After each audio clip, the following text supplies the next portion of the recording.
Hello everyone, welcome back to my channel, or if you're new here, welcome to my channel. Jurassic Collector here, and today I'm so excited to be bringing you guys a review of the Mattel Jurassic World Camp Cretaceous Extreme Chompin Spinosaurus. Yes, we have another Spinosaurus figure from Mattel. This is a new repaint of the Legacy Collection version, and we will be comparing the two later on in the video. But we finally do have another Spinosaurus. Spinosaurus definitely is one of the less produced Mattel figures and definitely one of the harder ones to find in certain countries. So it is great to see the Spinosaurus back, and this time it's featuring a really nice paint job.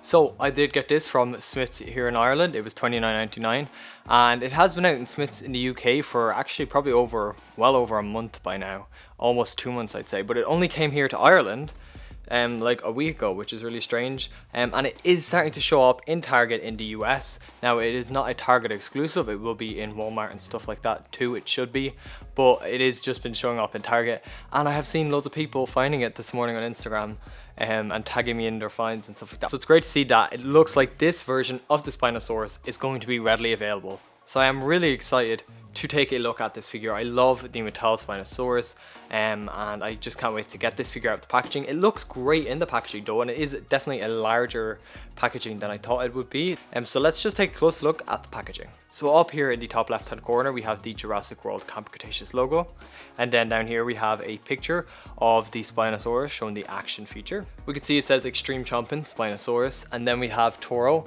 and the kids and the Mattel logo.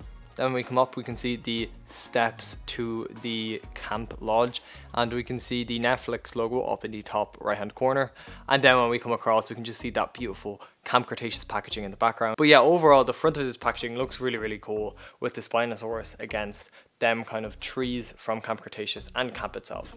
On this end of the packaging we have the Jurassic World Camp Cretaceous logo, and on this end we have the rest of the camp fam, and we have Bumpy and then a smaller Jurassic World logo there. Here's the back of the packaging, and we can see here in the top right hand corner we have the Jurassic World Camp Cretaceous logo, and then we come across and we can see about the Jurassic Facts app, and we can see the actual Spinosaurus here itself, and this render looks so good, and just the pose of the head and stuff like that, it just looks really cool in this render shot. And it says gigantic bite and then Spinosaurus, and then two of the other figures available in the line. So we have the massive biters Albertosaurus and Sarcosuchus repaints. And then here's the bottom of the packaging. We can just see 2020 Mattel, and then there is the barcode if you would like to see does your local store have it. So that's really it for the packaging. Overall this thing looks really nice in the packaging, and I'm really impressed with what I'm seeing so far. So all that's left to do now is get this figure out of the packaging, and here she is out of the packaging. And I have to say, so far from just the appearance and actually having the figure in hand and out of the packaging, I am really impressed with it. So yeah, I'm really liking what I'm seeing here out of hand, just having it out of the box. So let's just take a close look at the sculpt. So here is the head sculpt, and the head sculpt on the Mattel Spinosaurus is awesome. I mean, you know, I did review the Legacy Collection Spinosaurus, like I said, and you can click that card up there to watch that video if you want. However, that video was one of my first reviews, so the quality was definitely a lot poorer than my newer videos here. But yeah, the sculpt in this head is just incredible. It really is. The detail is beautiful, all the lines, especially around the teeth even there. It looks great with the ridges there, and then you open the mouth and you have the tongue, and the bottom of the mouth is sculpted, and so is the top. And even the bottom of the jaw there just has loads of little like scales packed in, and it looks really great. The same with the neck here and the body itself, bunch of scales packed in. The sail has some just like nice lines, it doesn't have scales because you know, it's a sail, so it looks really nice with just them lines running through it. The detail in the arms is really nice. There is some scaling going on there, especially along the fingernails, and then we have the claws there, which unfortunately are not painted on this version. We have the rib cage there, you can see that coming through, which looks really cool, and then some like skin hanging down like on the underbelly. The leg there, we can just see some nice defined musculature, and the calves there are pretty thick. And we have the ankle and the foot there, which does have some nice scales, larger scales going on there. We do just have some really nice scales there running throughout the body, and into the tail along the top here as well we have some ridges. So yeah, overall the detail is really great on this figure. You can just see it on camera. There's no point me spending too long going into it. It looks really, really great. And I mean, this side is the same for detail wise. It has the same great scaling going on and texturing throughout this figure that we've kind of come to expect from Mattel, especially because this is just a repaint of the Legacy Collection version. We already kind of knew what to expect sculpt wise. Here is underneath the figure, so we do have some nice kind of lines for underneath the jaw there, and then there is just some, again, there's just lovely detail packed in underneath there, just some lines and kind of texture under tail there as well. The bottom of the feet do have some nice detail too, and there is the Jurassic World T-Rex stamp to let you know it is an official Mattel Jurassic World product. And then we have this side with the DNA scan code there, so you can scan that into the Jurassic Facts app if you want it.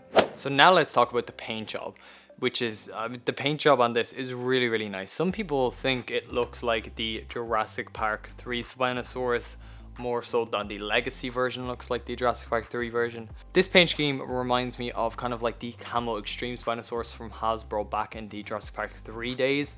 It's not the exact same, but it just kind of gives me that same kind of vibe. I think it was called like the Desert Spino or something. It was something like that, but I will pop a picture up on screen. But it just kind of gives me that kind of vibe. Some people did say it kind of looked like the Jurassic Park 3 Spinosaurus. That's what they thought. For me, I don't necessarily think so. We have some nice red here on the face, and this looks so, so cool. That's one thing I love about this is the red here on the face, and then we have this kind of like coffee brown that we have throughout the body, but it's like spray painted on here, and it looks really nice. I love when Mattel spray paint or use spray paint on the dinosaurs because it just helps them. I just think it looks more realistic than just like a pattern just like kind of put on there. I mean, we do have this pattern on the eye, and I think that does look good. I don't think it looks bad. I do like that. It does add some variety to the figure. And we have the eyeball there, which is a bright orange with a black slit. Now, the only thing I will say is this orange does kind of get lost in the red a bit. If that eyeball was green, like the Legacy Spino version was green, but if that eyeball was green, I think it would stand out a little bit more. The teeth are all sculpted individually and they look great. Those teeth on this Spinosaurus are awesome. They look really, really well, and they're painted very well. I don't see any bleeding on mine.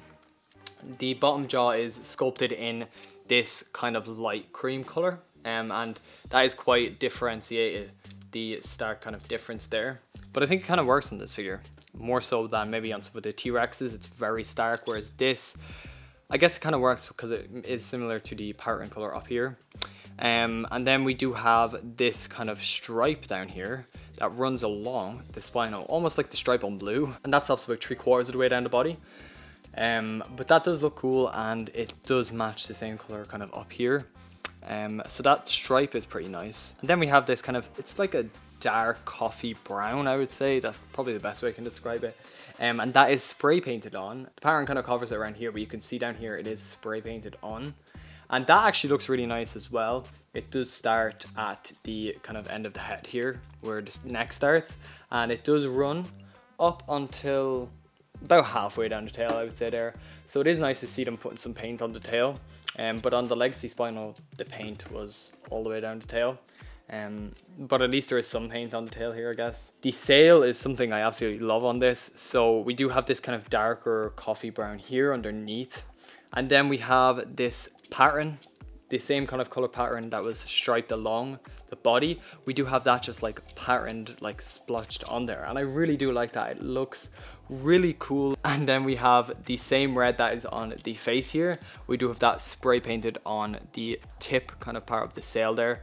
And yeah, it just looks very organic the way, because it's spray painted. There's a lot of spray paint going on here. Now this is just a kind of stuck on pattern, but I do like it, it works. And then as I said, we just have this coffee brown. There's no more red or anything like that continuing down the tail. And then underneath the neck here, we just have the same light cream color that is under the jaw. And that just stops here, unfortunately, where the neck kind of ends. And then when the body begins, there's no underbelly paint, which is a shame. This figure definitely could have done with some underbody paint. Yeah, it definitely could have benefited from some of that cream under the body here as well. And then we do have some paint on the claws here on the feet, but we don't have any on the arms, or we don't have any on the dew claw either, which we did on the Legacy version. So yeah, overall the paint scheme, I actually do really like the paint scheme on this figure. I think it looks really nice. It complements, the colors complement each other well, and they do kind of have that desert Spinosaurus vibe like I said. And I really do like the colors that they have chosen. They work well together, and I do like the spray painting they've kind of used here on the head and on the sail. And then this nice pattern, it does look nice, that pattern that runs kind of from the neck through 3/4 of the way down the body. So now let's talk about articulation. So the head and jaw is tied in to the action feature, which we'll look at in a minute. So we do have our first articulation kind of point here at the middle of the neck. There we do have one articulation point, and then we do have a second one here at the base of the neck, and both of these can move together like that, and it does give you some really great articulation. And that is one thing I absolutely love about the Extreme Chompin series, is that neck articulation. I do think it's awesome, and I would love to see an Extreme Chompin Indominus Rex. Who else is with me on that one? I think that could be really cool because of that neck articulation there. So you have 2 points at the neck there.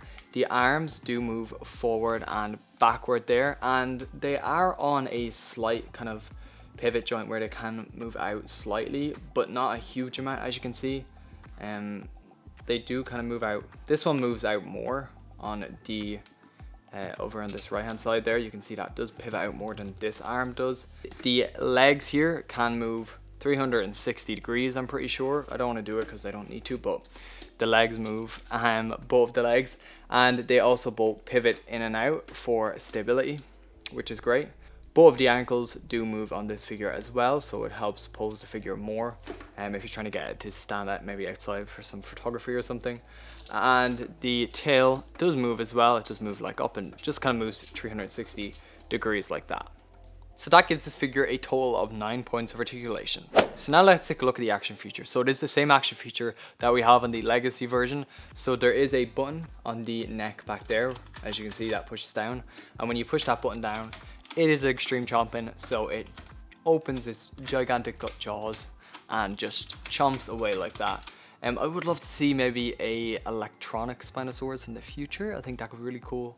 But yeah, no, this gimmick is fun, definitely for kids. And I mean, for toy photographers, it is great to have that mouth the way it's able to open so gigantic for pictures. You can like just shove some cardboard in between the jaws to keep the jaws open.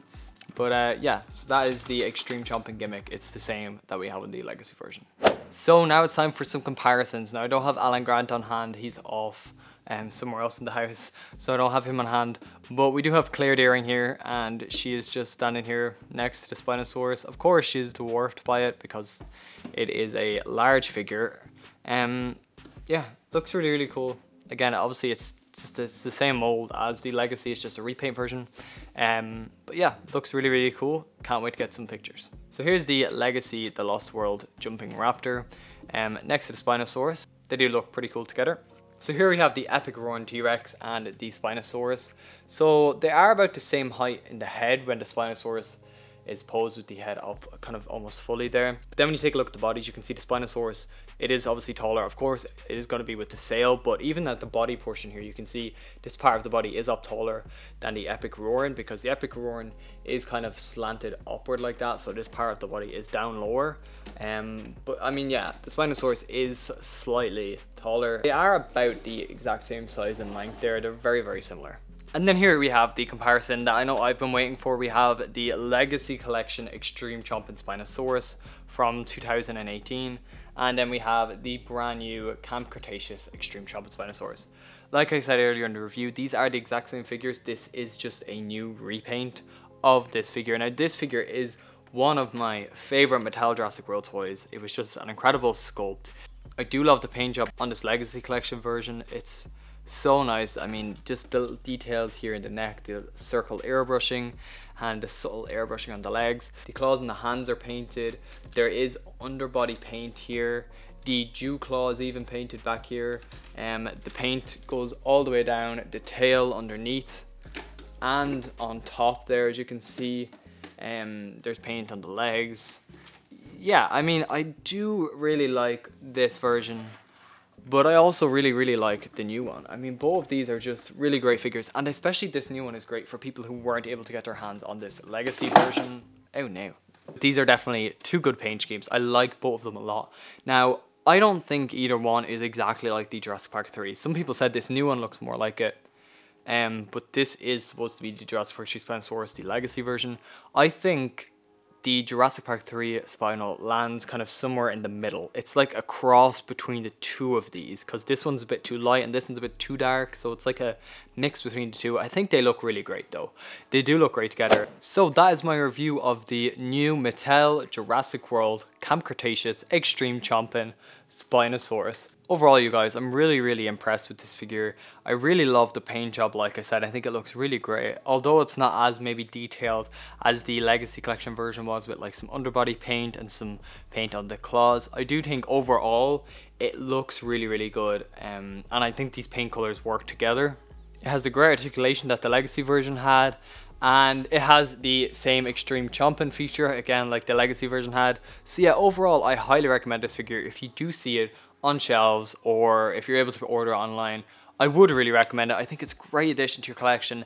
Even if you already have a Spinosaurus, the Legacy version or the Battle Damage, this will look great alongside them. Or if you haven't been able to pick up any of the Spinos, then I would highly recommend getting this, because you definitely need a Mattel Spinosaurus in your collection.